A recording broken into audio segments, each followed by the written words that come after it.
And is audio on here? Yeah, I think it was. Yeah, it was. Audio on Mm. for the share screen. Yes, I can just. Yeah, it's on. Okay. Okay. And then I'll just. Mhm. I'll let everyone know that we're ready. Okay.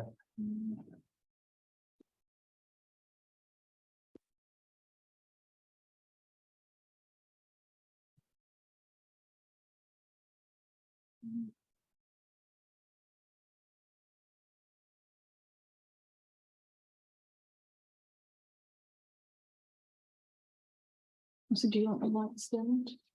I don't really mind. Okay. So that's okay.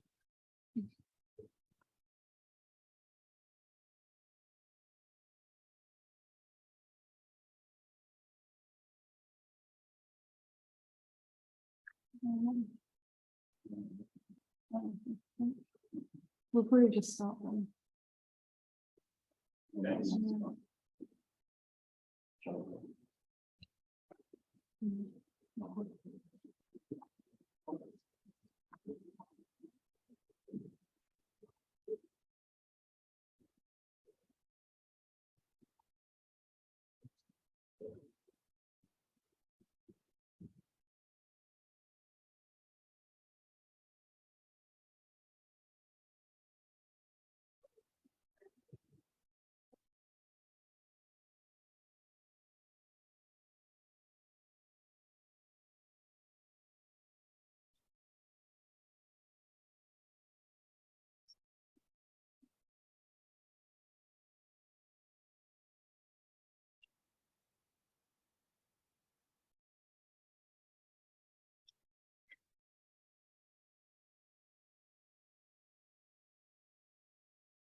So I think we'll make a start.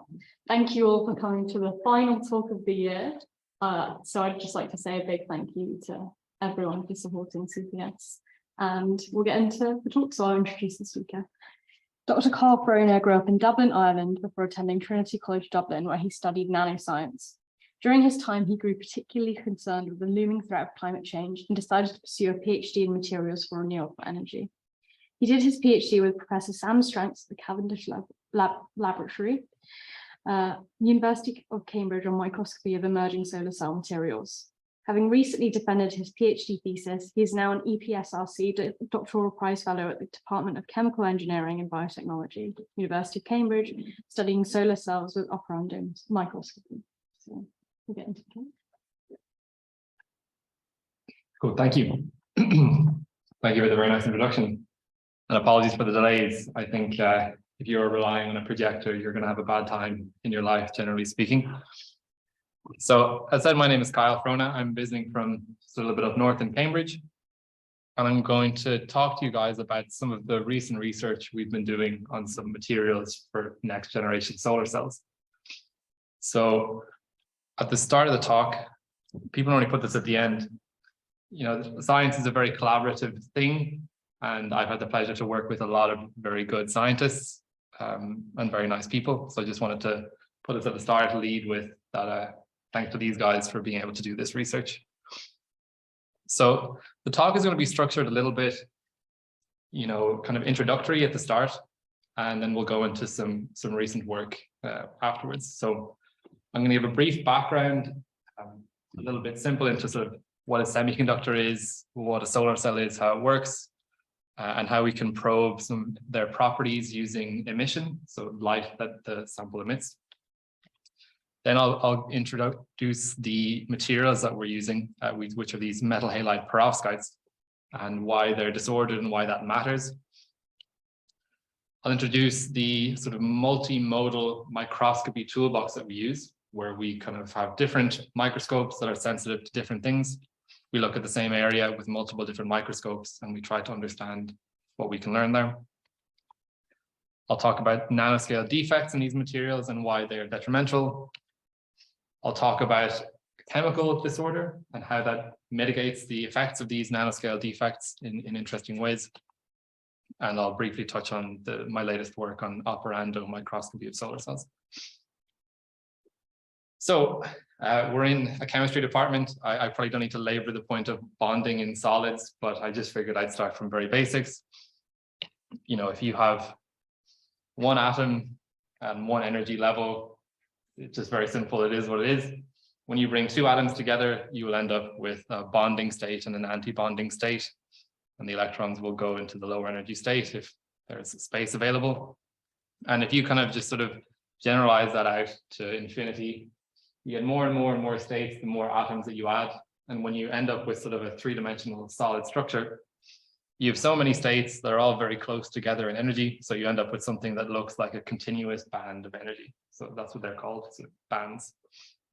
And so depending on the orbitals that are involved in the atoms, you will have different shapes of the bands and they'll be at different energies. And so an important concept is something that's known as the Fermi level or the Fermi energy.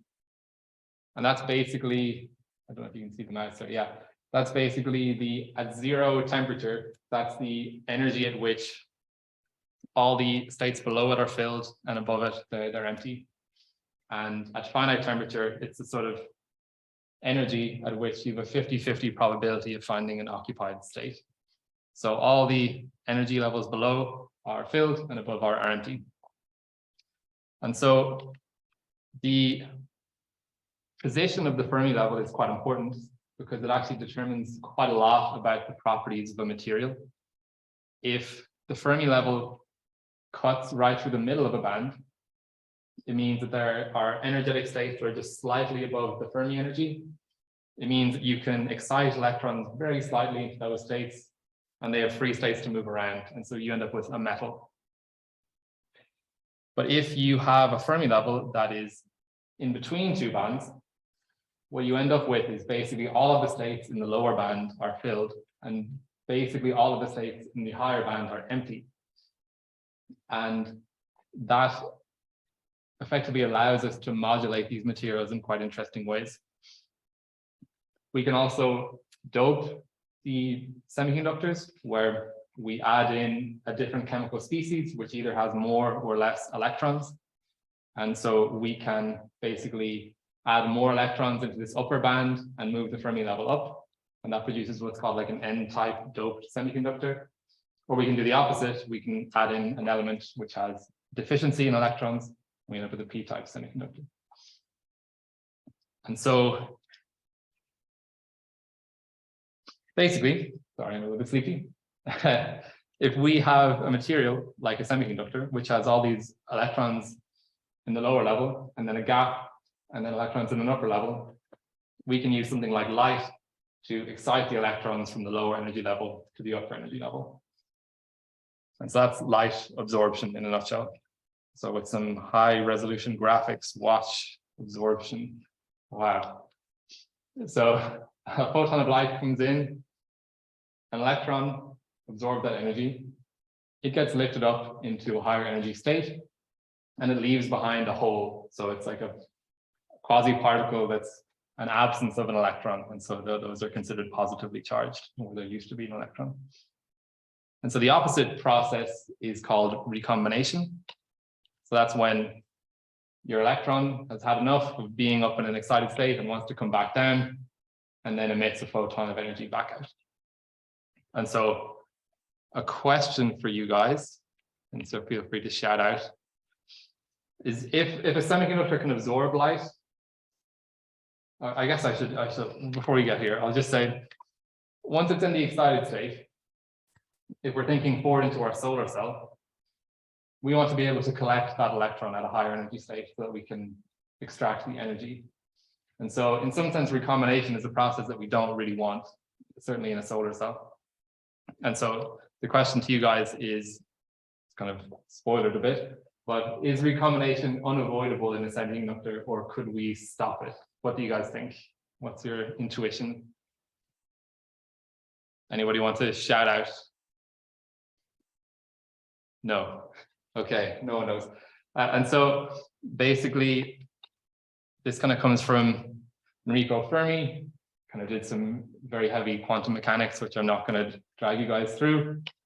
But basically, the absorption rate depends on the square of this thing, which basically couples the lower energy state and the higher energy state.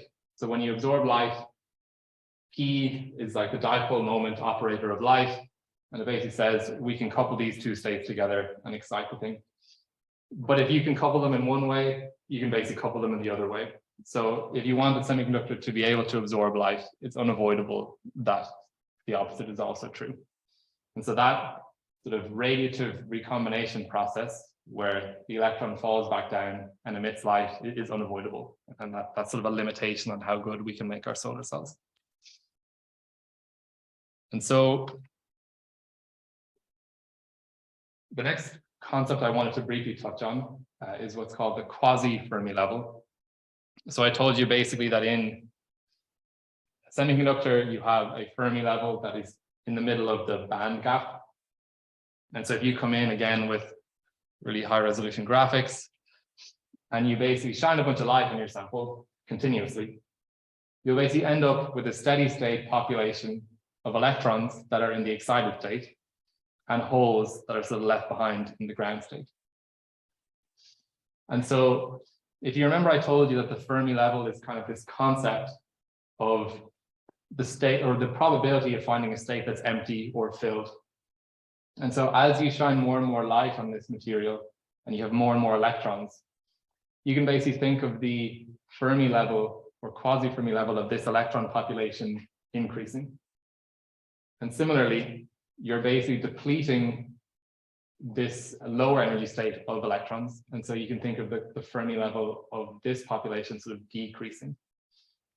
And so the difference between these two populations in terms of the quasi-Fermi levels is called the quasi-Fermi level splitting.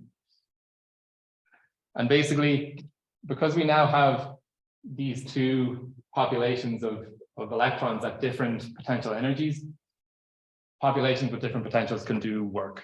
And so the sort of analogy is kind of like you're basically holding these electrons behind a dam, and if you can cleverly get them to fall down and harvest the energy, you could maybe use them to power a device or something like that. And so my next question, because we got great feedback on the first question, is why do we need a semiconductor which has a band gap for these sorts of devices that we're thinking about today? So like solar cells and LEDs. Why do we think we need a band gap? Does anybody have any thoughts on that one? Okay, well, I think basically a band gap is the height of the dam. And so if the height of the dam was 0 meters, as is the case of a metal, it wouldn't really be a very good dam. You wouldn't be able to harvest very much electricity out of that. And so you basically need a finite energy difference between the lower and upper energy states in order to be able to extract the electrons at a higher energy. So that's kind of why we need these band gaps. So I already mentioned radiative recombination. This is the one that we have to live with. There's a concept that's kind of important in these materials, and it's called the photoluminescence quantum efficiency. And so that's basically you shine in 100 photons of light into your material, and you create 100 electrons. How many photons do you get back out through radiative recombination? And so if this is the only process that's going on in your material, you will have a photoluminescence quantum efficiency of 100%. But so there are other issues, non-radiative recombination. The other one we have to live with, but these ones are extra and are bad, which is why I said they're bad. So the first one, and the one I'll probably speak about the most, is what's called a trap-assisted or Shockley-Reed-Hall type recombination. When you only have a perfect semiconductor, everything's fine. But as soon as you have any defects, and there are lots of different ways to imagine what a defect is, but an example is a missing atom like a vacancy, they can introduce extra states in between the band gap. And the electrons and holes can use these states to lose their energy non-radiatively as heat. And so that's an additional loss mechanism. So we're kind of introducing a hole in our dam when we're kind of leaking electrons through that aren't very good. The second type, which I'll discuss less in this talk, is Auger recombination, which is where, for example, an electron gives a kick to another electron and it goes flying away and it loses its energy that way. And so now, if we include these into our solar cell or our semiconductor, the photoluminescence quantum efficiency is no longer 100%. It's going to be less than 100% because some of those photons will be lost as heat. And so there's an important equation in solar cells and in LEDs where this is called the Ross relation, and it relates pretty much what's called like the radiative limit quasi-Fermi level splitting, which is a material property. So every individual semiconductor will have this property that depends on its band gap. And you have as well the voltage of your solar cell at the end. But you also have this additional term, which is the photoluminescence quantum efficiency.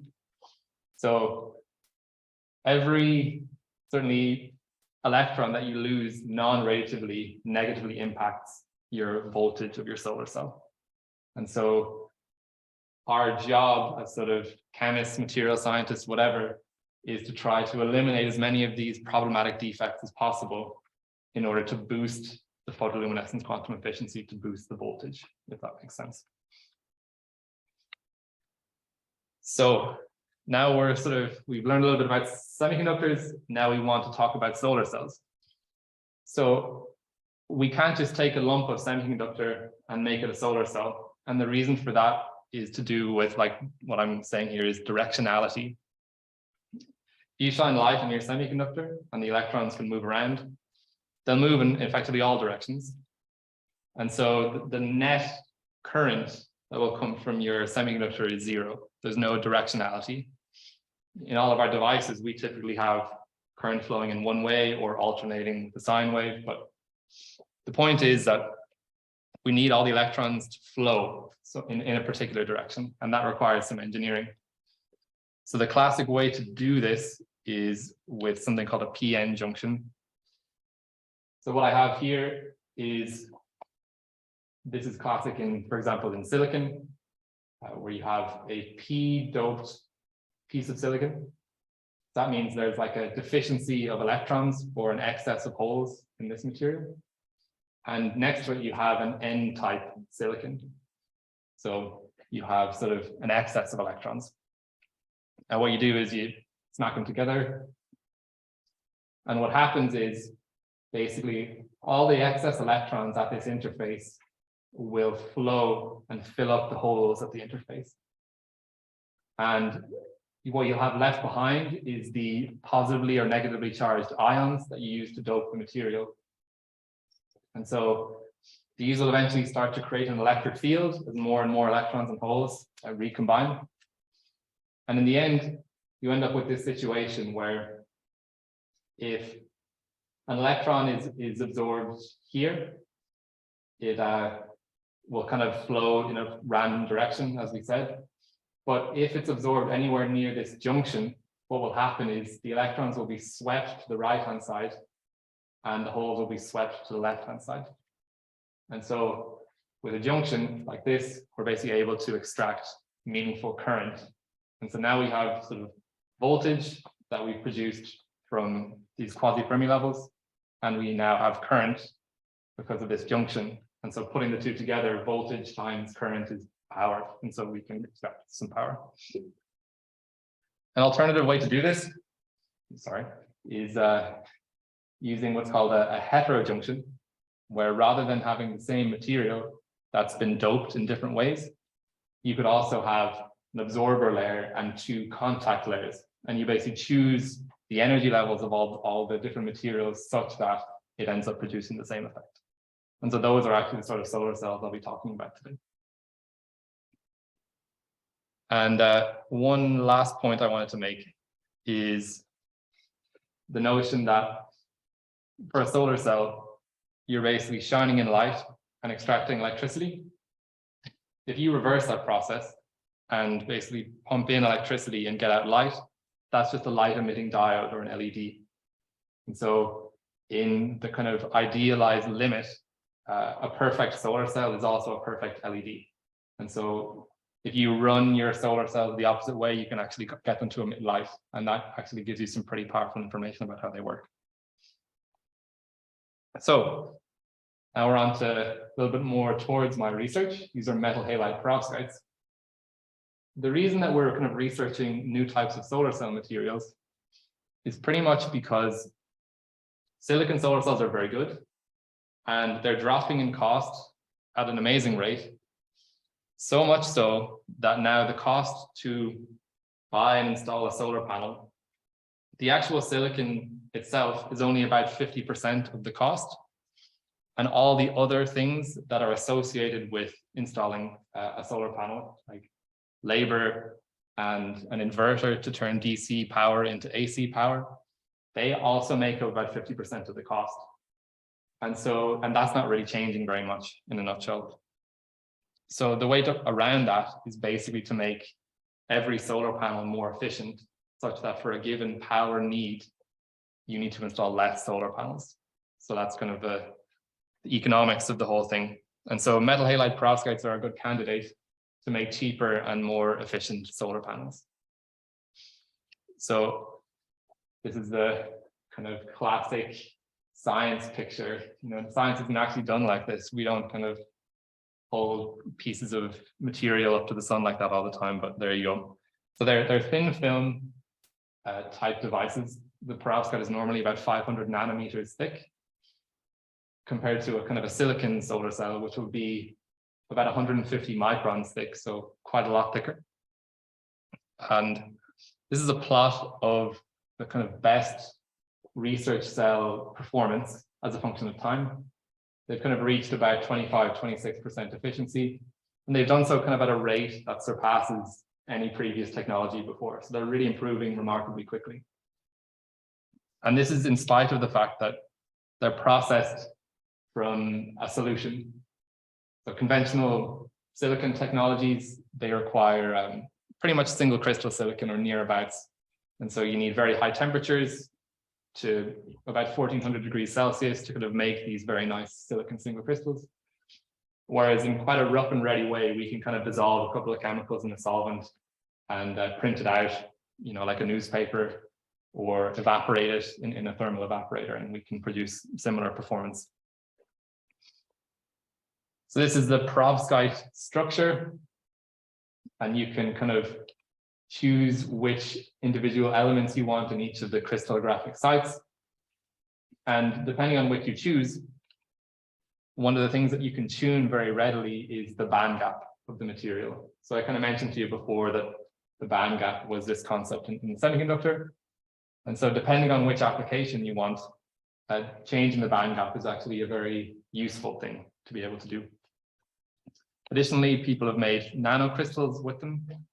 And so depending on their size and their composition, you can pretty much produce any color across the visible range that you want. And so there also has been some interest for light emission and or kind of displays. So they have attractive properties for solar. They have very strong light absorption. We kind of mentioned is important. If you want to extract energy from the sunlight, you better be able to absorb it. They have long carrier lifetimes if you treat them properly, and very short ones if you don't. But so that means that if you're able to absorb light and they're able to live long enough in the excited state for you to extract them, then you're potentially in business for a nice semiconductor or a nice solar cell. And so here's a couple of cross sections of different perovskite solar cell types. There's kind of this, you kind of like break the solar cell in half to make these images, but this is the perovskite layer here. You have a layer that's used to extract electrons on one side and a layer to extract holes on the other side. And these guys have reached about 25 or 26% power conversion efficiency. You can also stack them on top of silicon if you want, and kind of boost the performance of silicon, and they've reached about 32. The best silicon solar panels are about 26, so it's a pretty big improvement. And you can also stack multiple perovskites on top of each other if you want to. So that's all well and good, but there are some challenges, or otherwise I'd be out of a job, of course. There is a lot of disorder. One of the nice things about making a single crystal of silicon is that it is a single crystal and in principle immaculate and totally perfect. Whereas we just kind of throw these materials down, and that causes some issues, because this disorder can cause the material to degrade or the performance of the solar cell to degrade over time. Furthermore, it's very messy microscopically. And so rather than doing these kind of bulk measurements, you need to look a little bit more closely to understand what's going on. And so, as I said, it means that I have a job, which is very good. So, as I said, I was in Cambridge, and we were very interested in this disorder. These are kind of electron microscopy images at different length scales. And no matter what length scale you look at, kind of from the very big, microns aren't very big, but you got the idea, down to, you know, the fractions of a micron, hundreds of nanometers. There's kind of weird structural and chemical and morphological variations. And so a couple of questions I wanted to approach in my PhD were, how is it that perovskites can function so well in spite of this disorder? And what are the defects that still limit the performance and the stability? And how can we fix them? So this disorder, it would be kind of a nice thing to be able to ignore. But one thing that we can look at is something called a photoluminescence map, or a luminescence map. And this is where you basically take a laser and you excite each point on the sample one at a time and see how much light comes off. And what you see is that these sort of morphological grains of the perovskite, some of them emit lots of light and some of them emit very little. And so that kind of tells you that at these sites, there's a lot of non-radiative recombination that's happening. And in these sites, there's less. And so clearly, this disorder is having a negative impact on the properties of the perovskite. And so if we could figure out what's going on at, say, this grain and improve it to this grain, then we'd be able to perhaps boost the performance of our perovskite. Another kind of challenge is the fact that the compositions that we're using currently are not just one thing at each crystallographic site. There are these kind of weird messes at the moment, kind of weirdly alloyed things. And that adds another layer of complexity on top of everything else. So I've been working on correlative microscopy approaches, as I said, where we can look at the same area of the perovskite with techniques that see different things, and we want to try to understand how they're interrelated. So my work is sort of focused on structure, so like how the atoms are arranged, what's their crystal structure, the chemical composition, what types of atoms are there, what elements are there, and how does that affect the kind of optical and electronic properties of the perovskite. And so there's me. And so one tool that we've used is something called photo emission electron microscopy. This technique relies on kind of the photoelectric effect, which is the thing that Einstein won the Nobel Prize for some years ago, where if you shine a sufficiently high energy piece of light onto a material, you can get it to fire off an electron. And basically the energy that the electron comes off with relative to that photon can give you some information about the material that it came from. And so basically some colleagues in Japan, they've been able to design this microscope that's very fancy. And they can shine in effectively a UV probe at a sufficiently well-chosen energy such that the only electrons that you see are the ones that are actually in these trap states in the middle of the band gap. And so wherever you see a signal from this microscope, it kind of tells you that there's a defect at that region, and that might be causing you some issues. And so when you do this microscopy technique, you find that there are some regions that are these very, very tiny spots, very, very small nanoscale defects, and you have other regions where the entire grain seems to be problematic in some way. And so when we take a look at a photoluminescence map, as I mentioned before, which is the kind of orangey, whitey, yellow color scale, and you overlay it with these blue spots, which are where the locations of the defects are, you can basically see that in most of the places, wherever there is a defect, there is a region around it that looks much darker.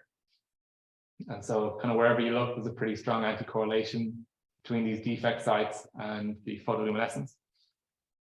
So these nanoscale defects are having a negative impact on the performance of the material. And so we wanted to learn kind of more about what's going on there and why and how can we fix it. So the next thing we did was the same photo emission experiment, except in a pulsed way. So what you do is you shine a very short laser pulse that will excite electrons into the conduction band. And then you basically watch at different delays after the laser pulse. And you can basically see on the order of hundreds of picoseconds, which is a trillion to the second, that basically you find that holes trap over this sort of hundreds of picoseconds time scale. And so you can see, like, very rapidly, if an electron is in that area, or if a hole is in that area, it will very rapidly find the lowest energy site and it will trap there. And that's bad. We don't like that. By comparison, in a region where there's no defects at all, you kind of see nothing happening. So it's a good sanity check. So we went to the synchrotron, which is a particle accelerator that shoots electrons around in a circle. And when you accelerate electrons around in a circle very fast, they produce high intensity X-rays. I actually just came back from here yesterday for a 6-day experiment, so I'm a little bit sleep deprived. So apologies for that. But the experiment that we do is using some clever X-ray optics. We're able to focus the X-ray beam down to about 50 nanometers. And then we basically are able to scan this spot across our material. And we're able to measure X-ray diffraction and X-ray fluorescence with a 50 nanometer spatial resolution. And so with this, at every point, you get an X-ray diffraction spectrum and an X-ray fluorescence spectrum. The diffraction tells you about the crystal structure of the material, how are the atoms arranged. And the X-ray fluorescence, every chemical element has its own X-ray fluorescence spectrum, and they have very characteristic peaks. And so looking at the peaks and their relative intensities at each point, you're basically able to map out how the chemistry changes across the sample. I hope that makes some sense. So using the structural analysis from the X-ray diffraction, we were basically able to identify kind of 3 or 4 different types of defects. One is this sort of metal iodide, lead iodide, or tin iodide type defect. And this is the kind of ultra fast trapping. You can see that the intensities are pretty well interpretable, that if it's a very low intensity, it means there's relatively few holes that are trapping there in this case. Then we find we're calling like a grain boundary defect, which is where if you have an interface between 2 perovskite grains that have different orientations or crystal structures, something about the interface between those 2 things causes the problem, and you see pretty severe trapping in those regions. And then the final one is what's called a polytype defect. And those are basically where the perovskite kind of gets confused when it is being formed. And instead of forming the 3-dimensional cubic perovskite structure, the octahedra basically fold onto themselves in a funny way, and they make a hexagonal type structure instead. And those end up being particularly bad because not only do they trap holes, but they also are bad for performance and stability. We did an experiment where we looked in an electron microscope, and we basically looked for regions where one of these polytypes existed. And using sort of the structure of the material, we were able to determine that a polytype was there. And then we stressed the film in some way or another. In this case, I think we used an intense light source and some heat as well. And pretty much wherever the polytype exists, we actually saw considerable material loss and chemical changes to the perovskite. Whereas in the, kind of pristine material in the middle, we didn't see any issues. So wherever there was a polytype, there was basically a seed for degradation that would then spread to the material. So we wanted to get rid of those. And one way that we did was we used an additive to turn those polytype regions into 2D materials, like what they call like 2D perovskites. And so to kind of show that it works, what we do is we make this movie of photoluminescence maps over time. And in the untreated sample, what you can kind of see is that there are these spots where the intensity starts to decrease because the material starts to degrade. And you see the intensity drop kind of spread out from these spots. And so not good, right? If we're seeing an order of magnitude change in our photoluminescence, that causes a big drop in whatever potential voltage that we might have. And so with our sort of additive, we're basically able to produce materials that are considerably more stable. This is only sort of a 10-minute test, but we have subsequently fabricated solar cells. And these kind of die off relatively quickly, whereas these solar cells remain kind of unchanged after about 4,000 hours in terms of their efficiency.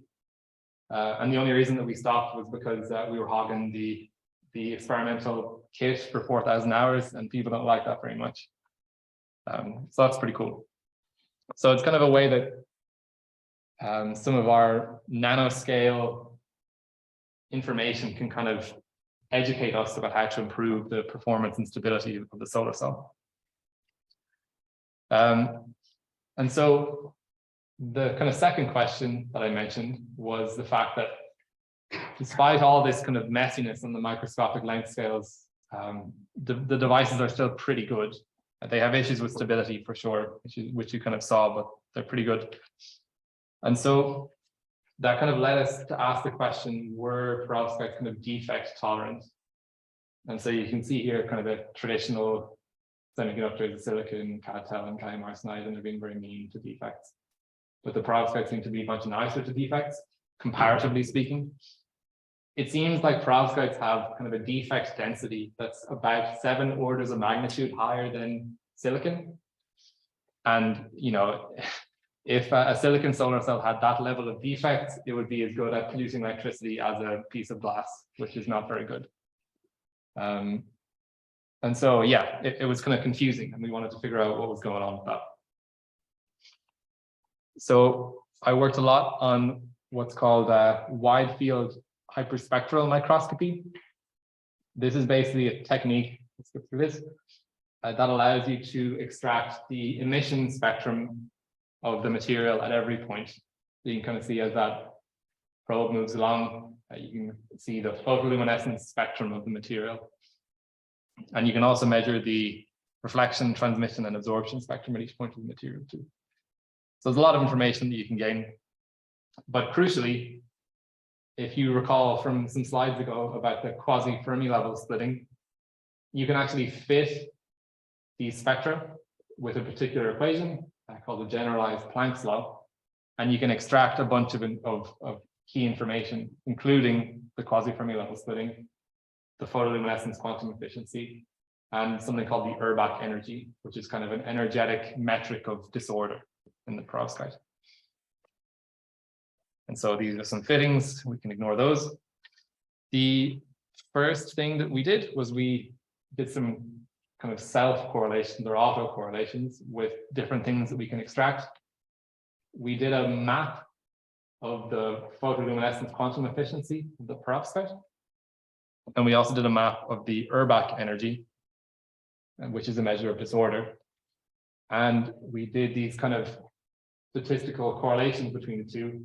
And we basically found that the regions that are better at emitting light, have a higher photoluminescence quantum efficiency, are less disordered or lower Urbach energy, which makes intuitive sense to me, hopefully makes intuitive sense to you guys as well. If the material is more well behaved, it emits more light, basically. And the second thing was that if you look at the regions that have the highest emission, they have a red-shifted or lower energy emission spectrum than the regions that are lower emission. And so key takeaway from this slide is that brighter areas have a lower Urbach energy and a red-shifted emission shoulder. So then we went to the synchrotron, which I've just come back from, as I said. And if you look at this X-ray fluorescence spectrum, each peak corresponds to a different chemical element, generally speaking. And so if we map the intensities of each of these chemical element peaks, we can produce chemical element specific maps. And so this is the gold fluorescence spectrum. We use gold fiducial markers to basically correlate where we are in different microscopy techniques. Then we have the other various different components, such as lead and bromine and iodine. And so then we measure the same area that we've measured with the optical microscope with the X-ray microscope. And so here is kind of a map, a thickness normalized map of the bromine concentration.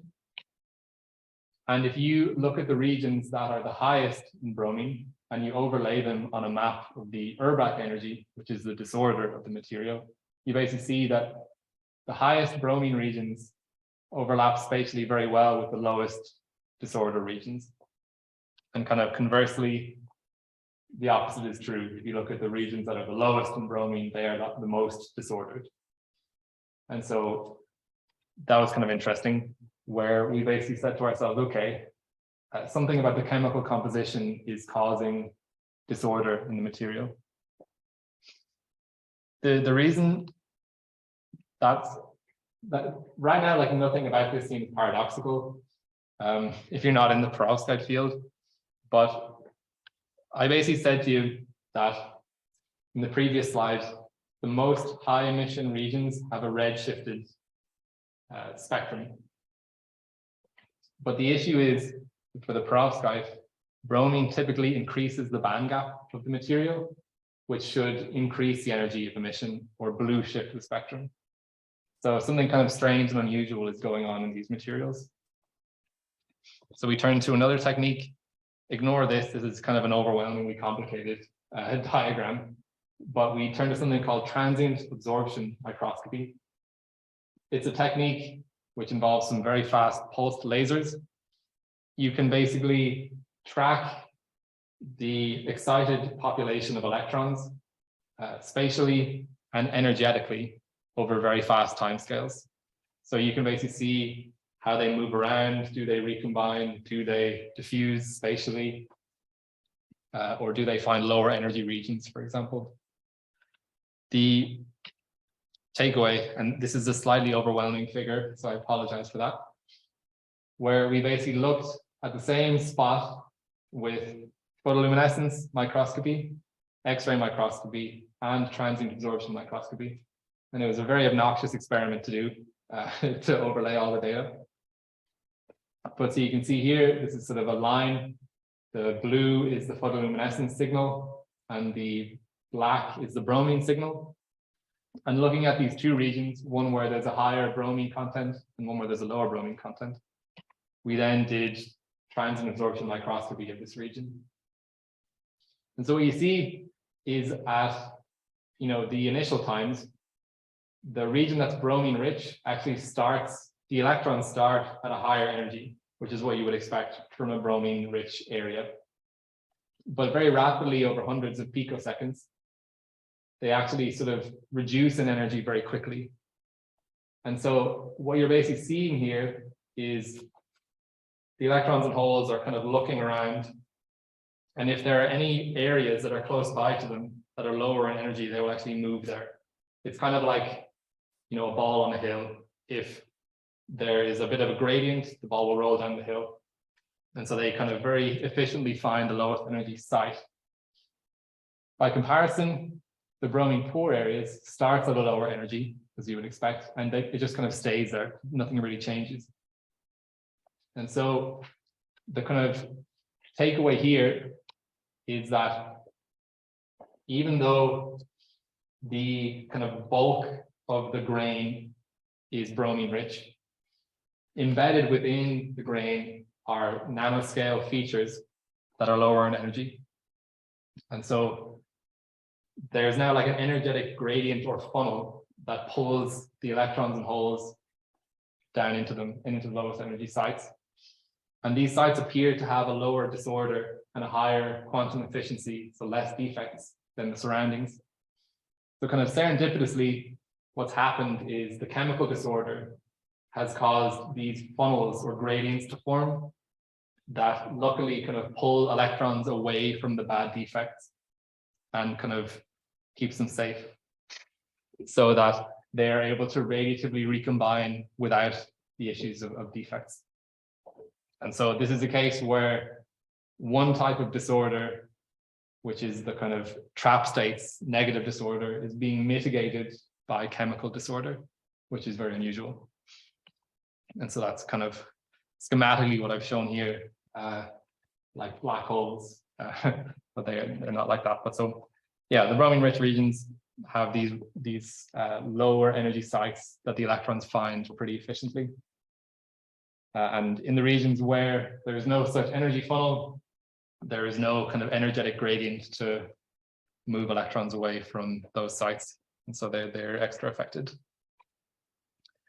I will probably, in the interest of time, I'll skip on from this, but Beth did some really cool work about textured silicon.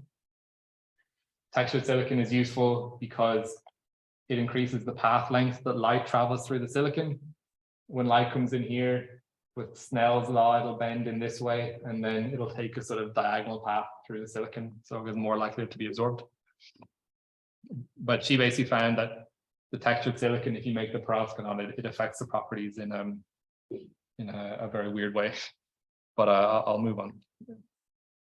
So the last thing I'll touch on very briefly is pretty much all of the work so far that I've shown you has been on just perovskite thin films. And I kind of mentioned that a perovskite solar cell has multiple layers attached to it.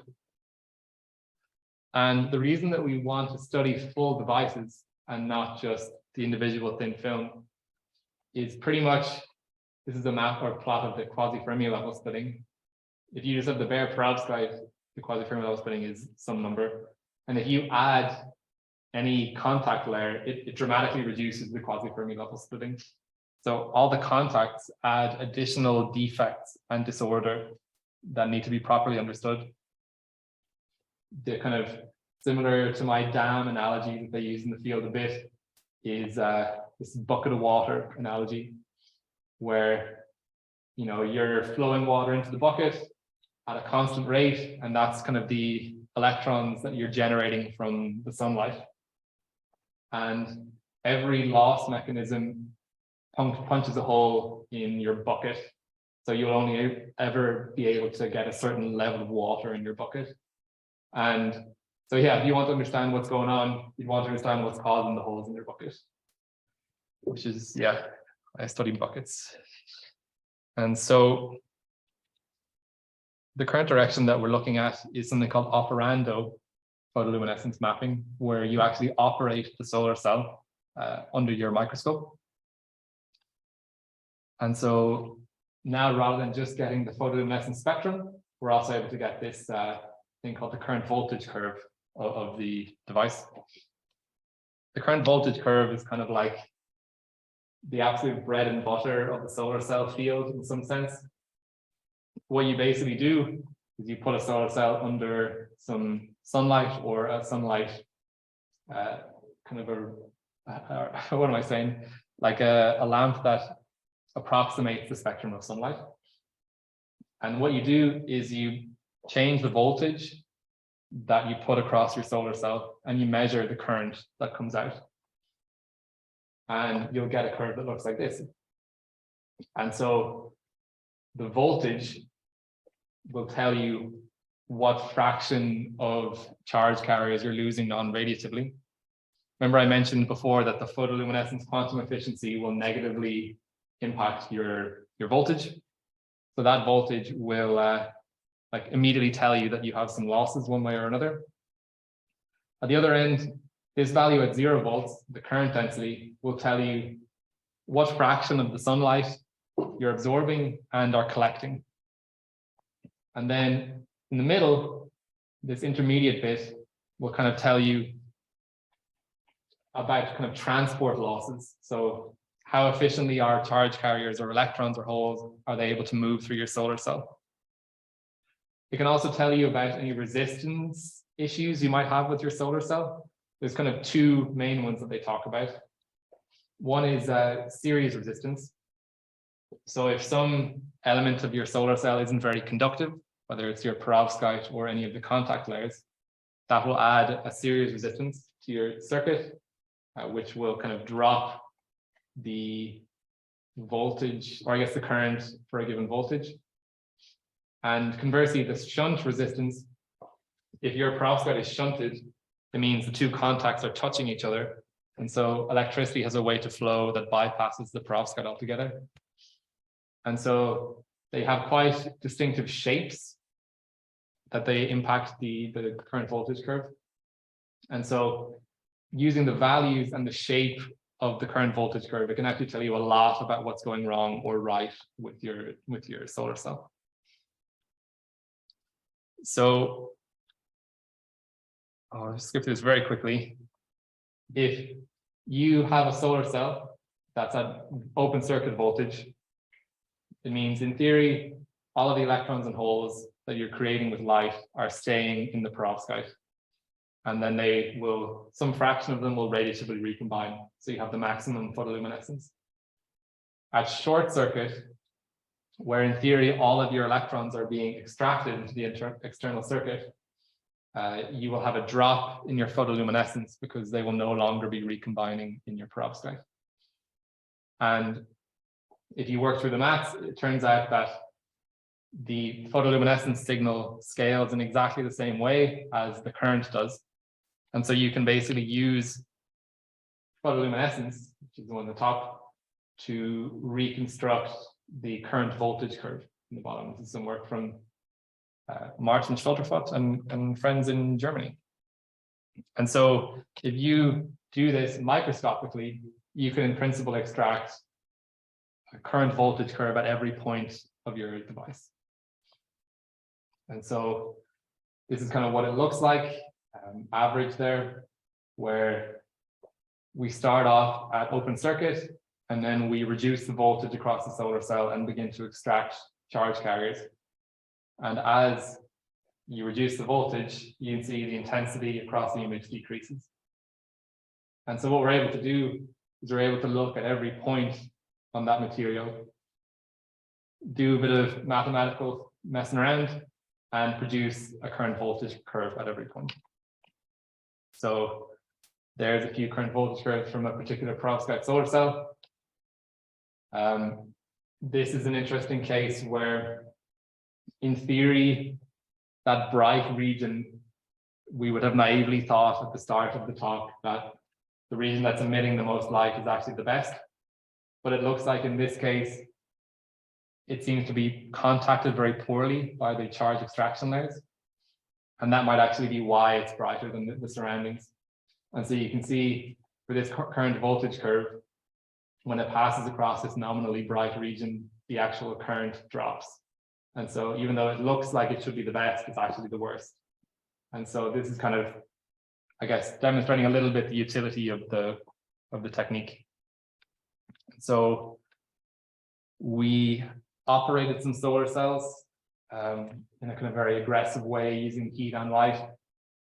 And we've basically been able to show that, like, for example, when the perovskite begins to degrade, you have something called phase segregation, where all of one composition will move. These sort of alloy compositions will kind of separate into their component parts. And it has really interesting implications for both charge carrier recombination and extraction. In the interest of time, I'll probably move on, but interesting stuff. So in summary, on this part, both the perovskite composition and all the individual layers of the device seem to impact everything. Now with this technique, we're able to see both charge carrier transport, which is kind of current in the solar cell, and recombination, which is voltage. And so in theory, can now fully characterize all the losses in the solar cell microscopically. And we're basically like working out, somewhat unsurprisingly, that you want the current voltage curve to look pretty uniform everywhere if you want a good device.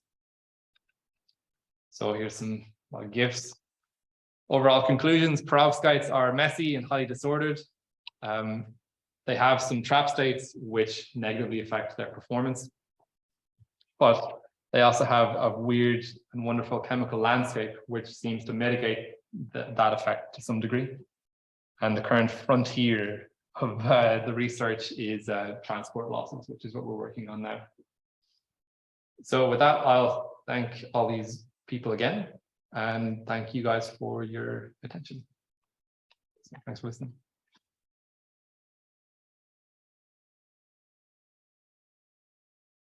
Do you have any questions? Yeah.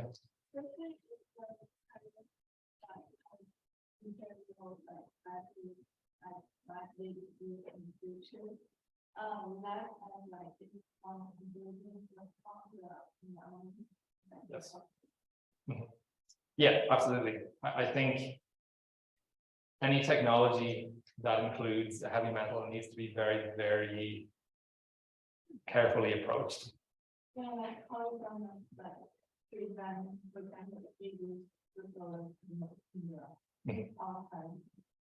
yeah, so there's kind of two approaches. One is either we get rid of the lead, which would probably be the ideal case, or there's another approach where a number of groups are working on this, because obviously it's a huge concern.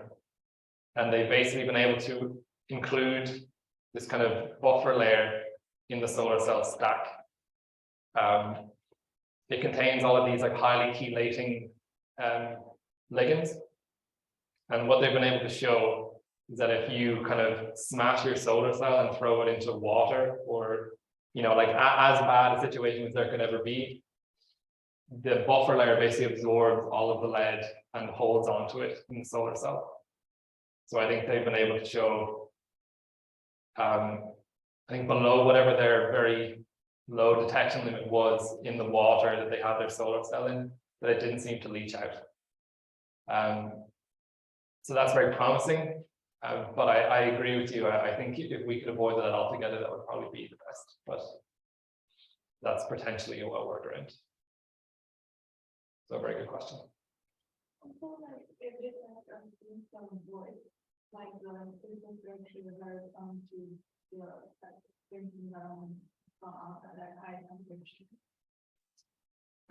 It could be. I think one of these things that the perovskite field are working on are basically flexible solar cells. They're very lightweight. So rather than using kind of a glass substrate, they use kind of a polymer substrate, for example. And because these things have very low Young's moduli, it means that any external strain. Do you mean mechanical strain, or do you mean?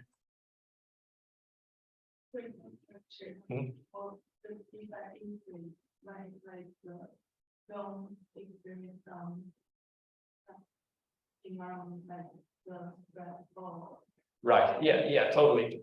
Yeah, I think that's kind of a lot of what we're working to mitigate, basically.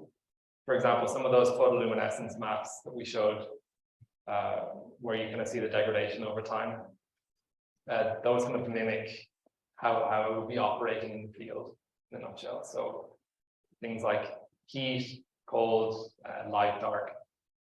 We're basically trying to develop, and we have developed kind of ways to mitigate the degradation that comes with these environmental stresses.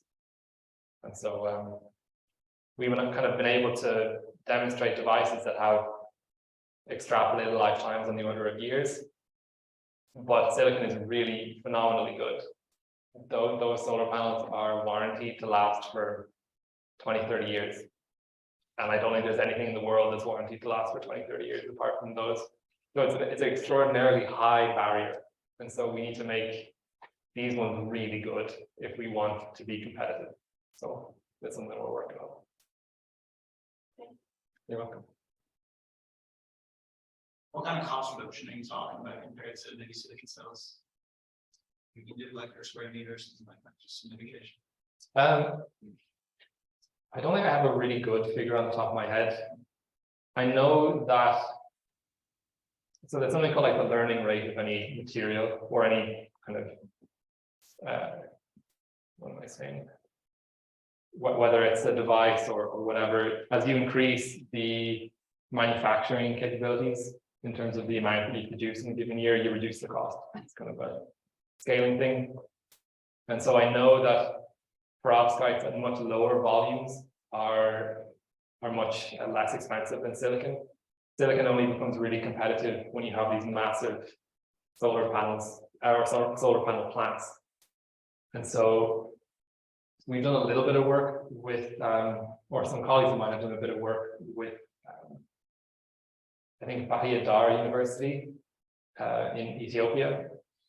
And they've basically been able to show that at a much lower manufacturing capacity, perovskites are cheaper to make than silicon. And so in sort of emerging economies that, you know, would like to be powered by renewables, they have a lower upfront capital cost by about an order of magnitude to make the factory, and then are kind of cheaper to produce at lower capacities. So they could be a cool option for kind of developing economies in that sense. But I don't have a monetary number off the top of my head for what that is. And just a quick follow on to that. So you noticed about the barrier to entry. This is also a really important thing for space. So we use gallium arsenide triple junction shells in the satellites that we make for work. And you said they're putting perovskites on top of those triple junction cells being about 32%. But how does that change with temperature? What's like a lower and upper bound indication of pump efficiency? So yeah, it's a good thing that you mentioned space. That's another area of research that we're working on quite a lot. Space is a really challenging place for tech to go because you have massive variations in light intensity and temperature from, I don't know, you probably give me better numbers than I could, but like plus 150, minus 80, something like this as you go around the Earth. And then on top of that, you're being smacked by ionizing radiation from the sun at all times that the atmosphere would normally protect you from. So on one end, perovskites are definitely very competitive in that sense. We've done some work looking at like ionizing radiation stability, like solar wind. We've tested proton stability, where we go to a particle accelerator and fire protons that are perovskite. And they actually seem to basically be the most proton radiation stable solar cell of any type. We brought kind of the gallium arsenide and the silicons there too. And they kind of died before the perovskite did. So that was really cool.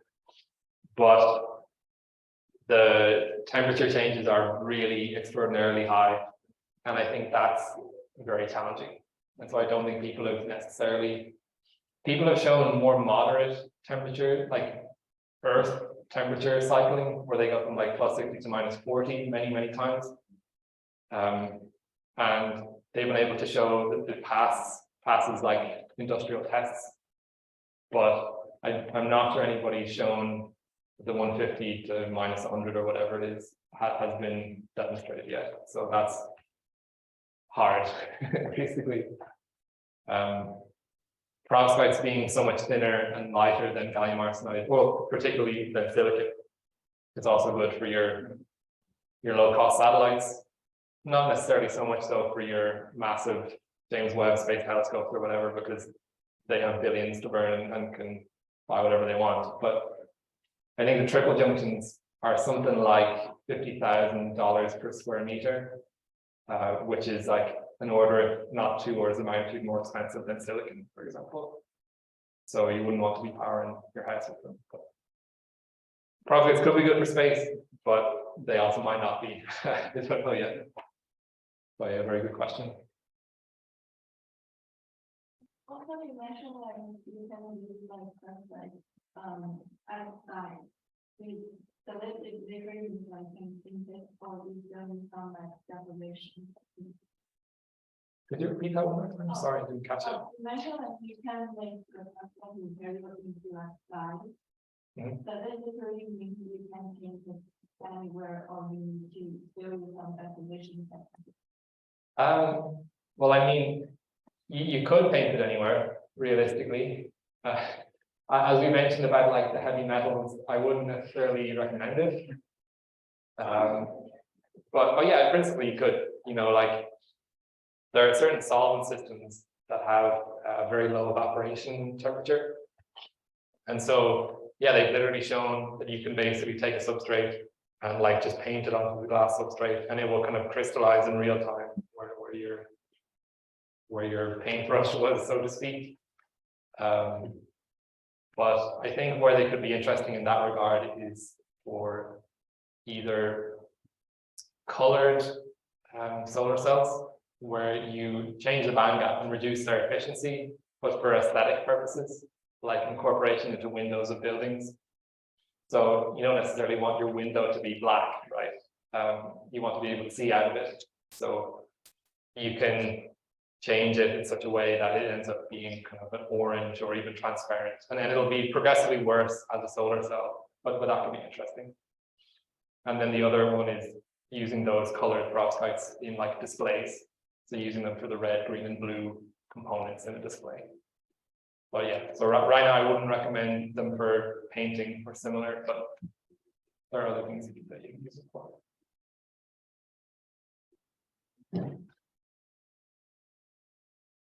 Well, Cool. that's everything, and thank you again to us.